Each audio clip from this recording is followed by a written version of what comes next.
இது என்னோட 5வது படம்.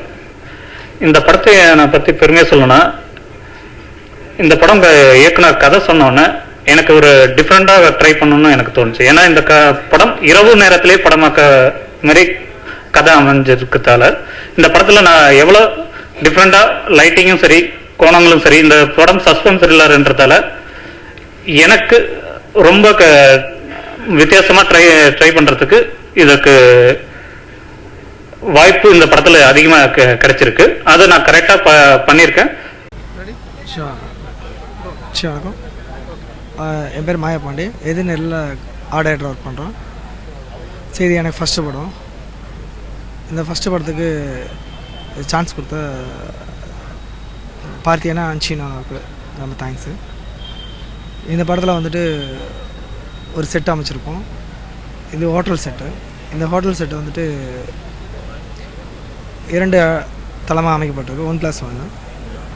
இது வந்து பார்த்திங்கன்னா இந்த ஹோட்டலில் நடக்கிற விஷயத்தை வந்து இரவு நேரங்களே காட்சி அமைக்கப்பட்டிருக்கு.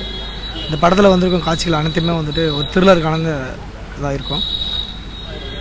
சரி, இந்த படம் வந்துட்டு எனக்கு ஒரு நல்ல எக்ஸ்பீரியன்ஸு ஃபஸ்ட் டைம். நான் எம் ஜெயபிரகாஷ் என்கின்ற எம் ஜெயபிரதீப். நான் இந்த நேரெதிர் படத்தோட இயக்குனர். இந்த நேரெதிர் படம் முழுக்க சஸ்பென்ஸ் த்ரில்லர் வகையை சார்ந்தது. இந்த படத்தில் ஹீரோ யார், வில்லன் யார், காமெடியன் யார் அப்படின்னு இல்லாமல் 5 கேரக்டர்களை மையப்படுத்தி முழுக்க அவங்கள சுற்றியே தான் இந்த படத்தை நாங்கள் எடுத்திருக்கோம். இந்த 5 கேரக்டர்களில் ரிச்சர்ட், MS பாஸ்கர், வித்யா, ஐஸ்வர்யா நடிச்சிருக்காங்க. பார்த்தின்னு ஒரு புதுமுகம் இதில் அறிமுகமாயிருக்காரு. ஆனால் அவரோட நடிப்பும் ஸ்டைலும் புதுமுகம் மாதிரி தெரியாமல் இந்த படத்துக்கு அப்புறம் பரபரப்பாகவும் இன்ட்ரெஸ்டிங்காகவும் பேசப்படும். அவரோட நடிப்பு ஷூட்டிங் ஸ்பாட்லேயே எல்லாராலையும் கைத்தட்டல் பெற்றது. அதனால் கண்டிப்பாக இந்த படம் வந்து ரசிகர்களை பார்க்க சேரும்போது அவரோட நடிப்பு கண்டிப்பாக பேசப்படும். இந்த படத்தோட இசையமைப்பாளர் சதீஷ் சக்கரவர்த்தி. அவர் மிக அற்புதமான 5 பாடல்களை பண்ணி கொடுத்துருக்காங்க.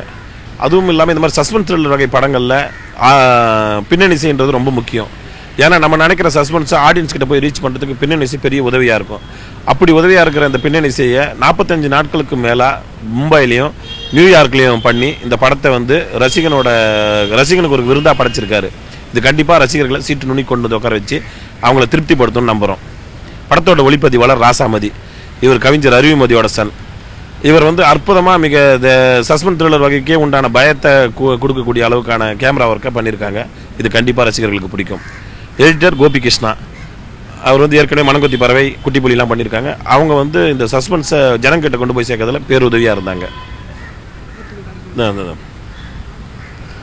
நாங்கள் படம் முடிச்சுட்டு சரி இப்போ ஏன்னா இருக்கிற போட்டிகளில் பெரிய படங்களோட நம்மளால் போட்டி போட முடியுமா, இதை எப்படி நம்ம கொண்டு போய் ஜனங்கிட்ட சேர்க்க முடியும், படம் பண்ணுறது முக்கியம் இல்லை, படம் பண்ண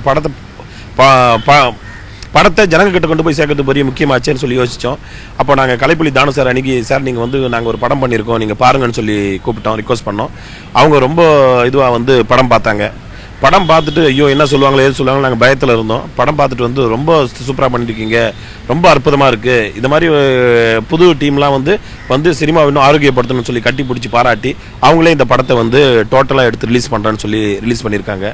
இது எங்களுக்கு கிடைச்ச முதல் வெற்றியாக நினைக்கிறோம். இது எப்போ கலைப்புலி தானு சார் அவங்க பேனரில் பண்ணுறாங்கன்னும் போது இந்த படத்தோட எதிர்பார்ப்பு அதிகமாகிடுச்சு. இந்த படத்தை நல்லபடியாக நாங்கள் மக்கள்கிட்ட கொண்டு போய் சேர்க்குறோம். மக்களாகிய நீங்களும் இந்த படத்தை பார்த்து நல்ல படம்ன்றதை பாராட்டி எங்களுக்கு பெரிய ஒத்துழைப்பு கொடுப்பீங்கன்னு நம்புகிறோம்.